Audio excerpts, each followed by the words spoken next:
chances are high that by 2035, purchasing a new gasoline-powered vehicle may become a rare opportunity. While California and New York have already passed legislation to enforce this shift, it remains uncertain whether similar laws will be enacted globally to restrict the sale of internal combustion engine vehicles. The primary hindrance to buying one might be associated with financial considerations.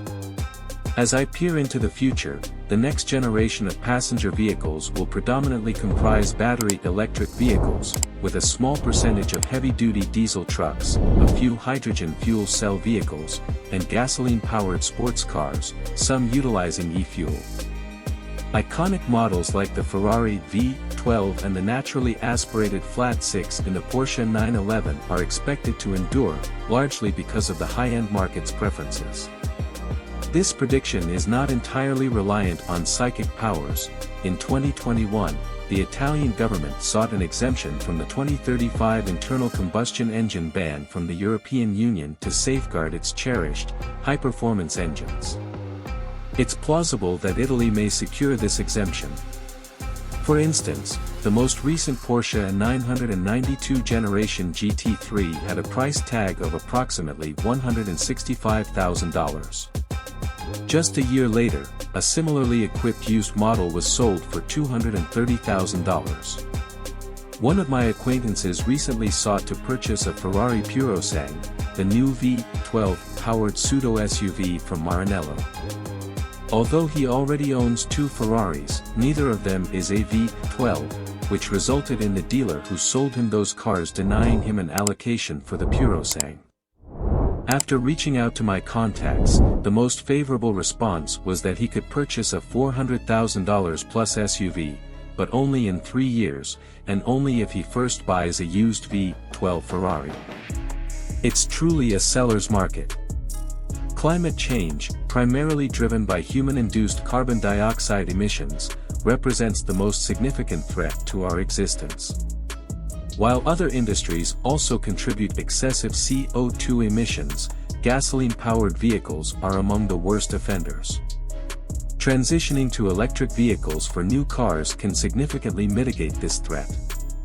Recall that the rationale behind this shift mirrors the scientific method that identified hydrofluorocarbons, HFCs, as contributors to the depletion of the ozone layer. Faced with impending environmental peril, the previous generation took decisive action by banning the use of HFCs, resulting in the recovery of the ozone layer. However, when considering V12 engines, their global production is exceedingly limited, likely less than 25,000 units per year, with Mercedes-Benz, Rolls-Royce, Ferrari, Lamborghini, Aston Martin, and Pagani collectively contributing to this figure. Furthermore, many of these high-end vehicles are driven sparingly, with most owners reserving them for weekend outings or special occasions. These luxury cars often spend extended periods connected to trickle chargers, and their infrequent usage means that few of them have undergone costly maintenance procedures like the 30,000-mile service for a Bugatti Veyron. In fact, few owners have accumulated that many miles on a Veyron. Interestingly, emissions testing of the Aston Martin Valkyrie's V12 by Cosworth generated more CO2 than the entire production run of 285 Veyron engines combined. In essence, given their limited numbers and low usage, the question arises, why ban V12 engines? It's worth noting that manufacturers like Mercedes and Rolls-Royce are poised to discontinue V12 production in the near future, and Bentley is ceasing production of its W12 engine.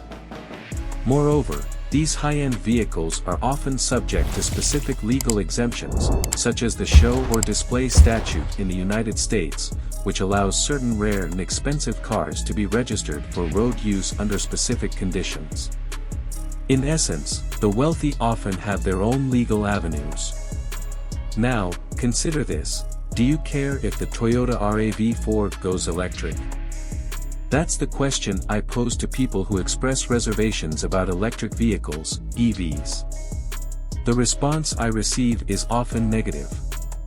In reality, most cars, trucks, and especially SUVs would likely benefit from transitioning to EVs. However, when it comes to sports cars, supercars, and hypercars, we find ourselves at a crossroads. On one hand, it's challenging to envision a heavier but faster Porsche GT3 surpassing the existing model. On the other hand, I recently had the opportunity to drive an electric Pininfarina Battista with 1,900 horsepower, and it redefines the potential of performance, much like what a Bugatti Chiron would achieve if it were electrically powered.